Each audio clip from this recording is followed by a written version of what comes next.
Loki Season 1 had some ending problems, but the upcoming Season 2 can solve these issues.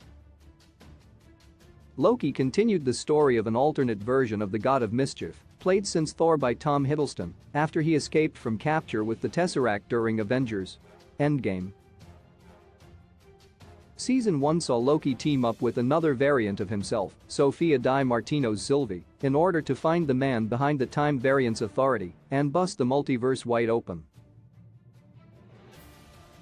Even though the season was highly praised, there were several problems that Season 2 needs to avoid. Set to release on Disney Plus in summer 2023, Loki Season 2 will find itself in the midst of the MCU's Phase 5, surrounded by projects that will continue to develop several new and established characters, stories leading into the final phase of the multiverse saga. Most of the original cast will be returning, including Hiddleston as Loki, Martino as Sylvie, Owen Wilson as Mobius, and Gugu Mbatha-Raw as Ravonna Renslayer, as well as debuting new addition Ki-Hai Kwan, who has previous experience traveling the multiverse and everything everywhere all at once. Season 2 is set to be a direct continuation of the events of Season 1, investigating what effect Sylvie killing He Who Remains, a variant of Kang the Conqueror played by Jonathan Majors, has had on the multiverse. Hopefully, the much-anticipated second season will be able to iron out some of Season 1's kinks. Hot off the heels of WandaVision and The Falcon and the Winter Soldier, Loki helped to establish the overarching storyline for the MCU going forward, truly introducing the idea of the multiverse after a brief tease during Spider-Man: Far From Home. Despite its success, Season 1 was flawed by its heavy introduction of the TVA and its episodic nature, with every episode ending on a cliffhanger, which gave the impression of a lot of stopping and starting rather than one fluid, continuous story. Loki Season 2 has the opportunity to smooth out this problem, as well as a major issue with the Season 1 finale, focusing too much on MCU exposition.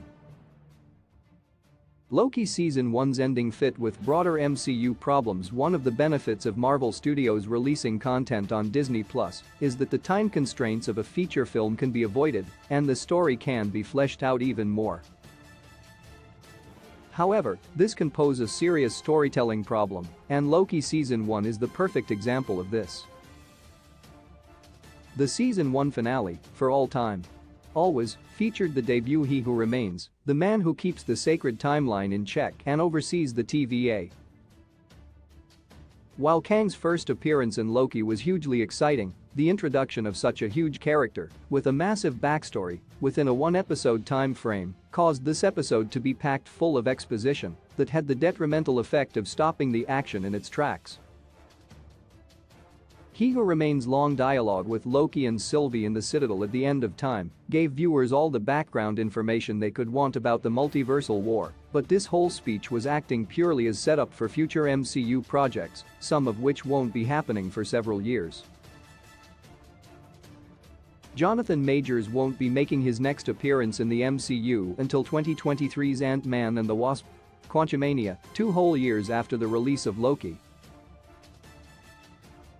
After that, it's unknown whether he'll appear before Avengers: The Kang Dynasty in 2025, but even so, this would mean that setup in Loki's Season 1 finale won't be paid off until 4 years after the fact. This points to a wider problem in the MCU, namely how recent projects have been setting up events that won't be mentioned again for years to come. Take Hercules' introduction and Thor: Love and Thunder is an example, meaning audiences need to wait patiently for an indefinite amount of time for any payoff for exciting new storylines. Loki Season 2 can be even better than Season 1. Luckily for Loki Season 2, all the setup has already been done. Viewers are already familiar with the TVA, Sylvie has already built a relationship with Loki, the multiverse has been further explained in projects such as Spider-Man: No Way Home and Doctor Strange in the Multiverse of Madness, and Kang's position and purpose in the MCU will be even more concrete thanks to Quantumania releasing before Loki Season 2. This means that Season 2 can hit the ground running without having to take the time to establish the new world that Loki has found himself in. Viewers can be thrown into the action almost immediately, which is something that will be needed considering Season 1's cliffhanger ending, which sees Loki apparently in another reality in the multiverse where Mobius and Hunter B-15 don't remember who he is.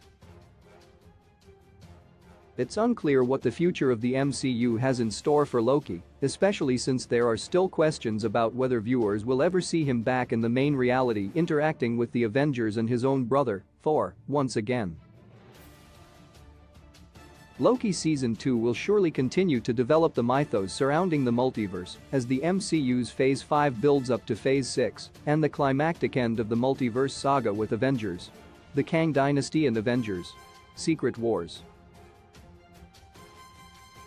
Phase 5's slate is incredibly strong with highly anticipated projects such as Secret Invasion, Daredevil, Born Again, and Thunderbolts in the lineup. If Loki Season 2 avoids the problems of Season 1, it will definitely hold its own against these big titles. Key release dates: Black Panther, Wakanda Forever release date 2022, 11/11 Ant-Man and the Wasp, Quantumania release date 2023, 02/17, Guardians of the Galaxy Vol. 3 release date 2023, 05/05 The Marvel's Captain Marvel 2 release date 2023, 07/28 Blade 2023 release date 2023, 11/03 Captain America: New World Order release date 2024, 05/03 Marvel's Thunderbolts release date 2024, 07/26 Marvel's Fantastic Four release date 2024, 11/08 Avengers: The Kang Dynasty release date 2025, 05/02 Avengers: Secret Wars release date 2025, 11/07.